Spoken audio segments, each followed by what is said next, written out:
con la obligatoriedad de la vacuna y es algo realmente muy terrible. Lo tenemos a Esteban Paulón en línea. ¿Cómo estás, Esteban? Bienvenido, ¿Qué gracias por tal? recibirnos. Qué ¿Cómo jornada va? la de ¿Cómo ayer, ¿eh? están? Tremendo, todavía estamos recuperándonos y tratando de juntar fuerza para ir ahora en un ratito a la calle, Ay, qué a la marcha, bochorno, qué obviamente. difícil, ¿eh? Qué difícil Está escuchar algunas caluroso. cosas. Sí, Caluroso el bochorno y el bochorno del recinto también, ¿no? La verdad que hay una actitud bastante clara del gobierno que siente que después del 26 de octubre se le había dado una carta blanca, ¿no? Y que podía hacer cualquier cosa y evidentemente la votación de ayer y algún límite que empieza a aparecer en la calle y en el debate del Senado por la reforma laboral sí. muestran que no la va a llevar tan barata el gobierno, incluso está a las puertas de quedarse nuevamente sin presupuesto, ¿no? Porque después de la ley, de la votación de ayer de la ley de presupuesto, que finalmente logramos revertir el capítulo 11, donde se pretendían derogar las leyes de universidades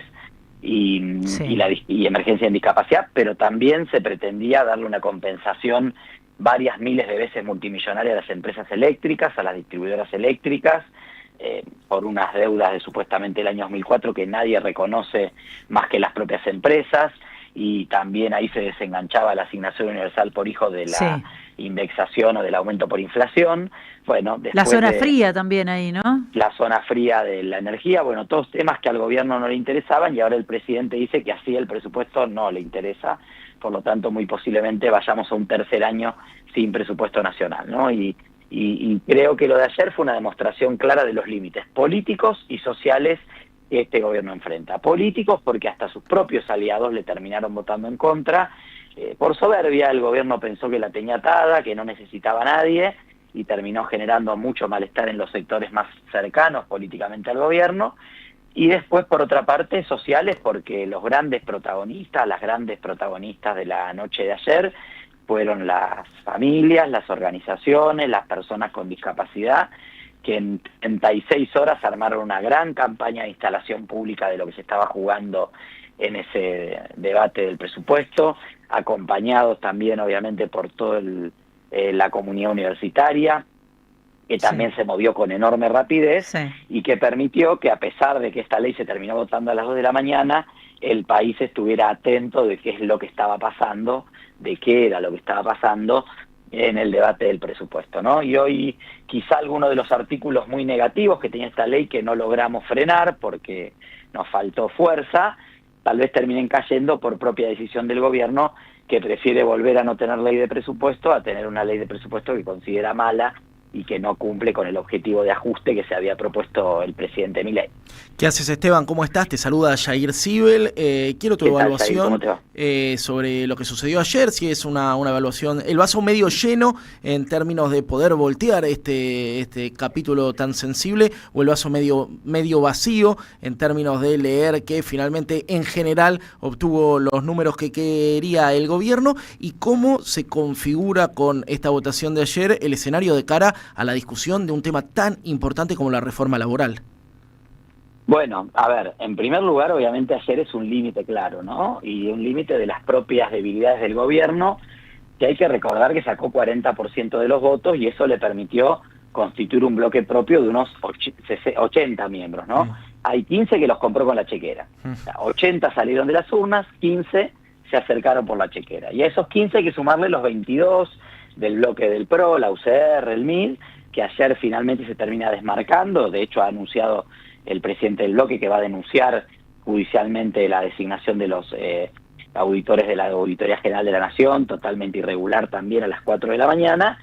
Esto abre una grieta política que lo debilita al gobierno y lo deja nuevamente en una situación compleja que es reflejo de el proceso electoral. Claro. 2003, una modesta elección en la primera vuelta; 2005, un triunfo de un 40%, tampoco de una hipermayoría, por supuesto. El clima social y político se constituye de otra manera, por eso mucha gente se acerca también, para estar cerca del calor del poder, y creo que el mismo ímpetu, la misma tesitura tomaron en el Senado, ¿no? Patricia Bullrich, pensando que en 72 horas puede debatir y despachar una reforma laboral. Sí. Veremos si lo logran, mañana lo sabremos, por eso es importante que hoy sea contundente la marcha. sobre todo, en primer lugar, para plantear que haya un debate serio. O sea, claramente que hay temas del mundo del trabajo que hay que debatir, la economía de las plataformas, 500.000 trabajadores y trabajadoras sin ningún tipo de derecho, hay que debatirlo. La reducción de la semana laboral, México acaba de anunciar un acuerdo histórico, empresarios, gobiernos, sindicatos, para reducir de a 2 horas por año, llevar la semana laboral a 40 horas sin que afecte el salario, ni la productividad, ni las ganancias de las empresas. Un acuerdo tripartito, como corresponde en el mundo del trabajo, no un debate a los cachetazos, 3 días entre la fiesta para ir a votarlo el 26 de diciembre con el pan dulce atragantado. Entonces ahí efectivamente tenemos algunas señales de qué es lo que debiéramos estar discutiendo. La recuperación de la capacidad del salario. Yo presenté hace 10 días un proyecto para duplicar el salario mínimo vital y móvil, llevarlo a un monto un poco más cercano a lo que efectivamente se necesita para cubrir una canasta básica, porque si el salario de base está en 300.000 pesos como ahora, bueno, muy difícilmente esta reforma laboral o modernización laboral traiga alguna medida que mejore la capacidad de compra, poder adquisitivo de los salarios y la calidad de vida de los trabajadores y las trabajadoras. Así que ese debate hay que darlo, necesitamos tiempo. En 3 días no se va a debatir, en 3 días va a salir el proyecto de Patricia Bullrich y Javier Milei, que es de ajuste, despido barato y de financiamiento de obras sociales y el sistema jubilatorio. Pero bueno, la escuchamos a Bullrich sin que nadie le pregunte diciendo, pero la rutina es aburrida, es lo que te mata, banco de horas, le decís a tu jefe que jueves, viernes te vas antes. Digo, con qué liviandad se plantea todo, es increíble. Patricia siempre fue funcionaria pública, ¿no? Entonces capaz que piensa el banco de horas en una jornada laboral de 7 horas que tiene el empleo público, donde a veces es cierto, te quedas 2 horas más, al otro día te lo tomás porque tenés artículos. Es un esquema de mucha protección. No entiendo, perdón que te interrumpa. Sí. No entiendo por qué nadie objetó o impugnó la asunción de Patricia Bullrich al Senado, sabiendo que recibió fondos en una campaña presidencial de una empresa ligada a Fred Machado. No entiendo todavía por qué no se objeta eso. No, y hay alguna irregularidad también en la constitución de las comisiones, así que creo que bueno, que quizá con el impulso de lo que fue el resultado electoral puede celebrar el gobierno algún triunfo que va a tener mucho olor a derrota. Es un triunfo que va a encontrar su límite en la calle, que va a encontrar su límite en la ciudadanía, así que a nosotros nos toca acompañar hoy la movilización de los trabajadores y las trabajadoras. Somos trabajadores y trabajadoras, así que vamos a estar así también en defensa propia y obviamente hacer fuerza para que estos debates se den con se den con la seriedad y la profundidad que se necesitan.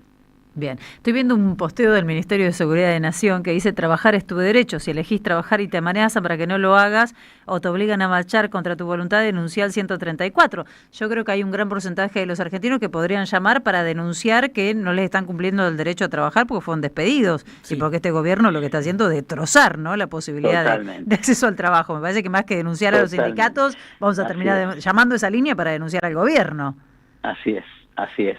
Sí, totalmente. La verdad es que, mira, nos pasaba lo mismo anoche en la Cámara. El gobierno pretendía votar una ley que finalmente quedó en el camino porque ya el gobierno quería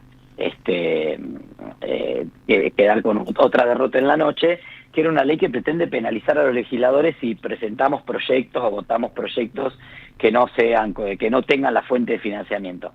Y el gobierno quería votar este presupuesto donde el artículo 71 facultaba a la Secretaría de Energía, sin cálculo de presupuesto, sin cálculo de cuánto impactaba en el PBI, sin fuente de financiamiento y sin ningún tipo de elemento, a darle una compensación sin techo a las eléctricas.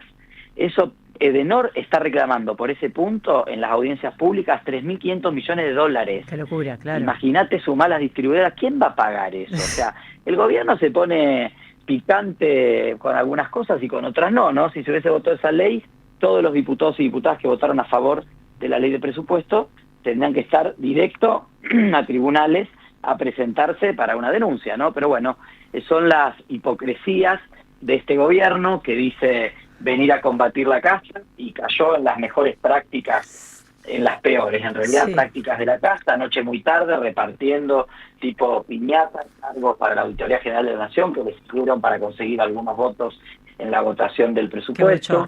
Dice que hay que ser cuidadoso con el equilibrio fiscal, le exime impuestos a los más ricos, le da plata a las eléctricas, bueno, así es el esquema de gobierno de esta administración, que es muy hipócrita y que realmente está dejando un tendal de cuestiones que luego va a haber que recuperar, ¿no? Bien. Esteban Paulón, gracias por recibirnos, diputado nacional. Hasta luego. Hasta luego, muchas gracias a ustedes, hasta luego. Hasta luego. Bueno, súper atacado Esteban en las redes por los trolls, es increíble lo que hacen con Esteban, pero se las banca, les da todas las batallas. Trolls y no trolls, por funcionarios del gobierno con cargo también, Félix, que me parece que es todavía más grave. Sí, porque un tarado con cuenta de Twitter abundan, ahora el tipo que tiene una responsabilidad institucional y cae también en eso, bueno, creo que es doblemente lo que pasa es que condenable. tenemos funcionarios que también son tarados con cuentas de Twitter, señora, o sea, en este señora. momento estamos pasando por esa delicada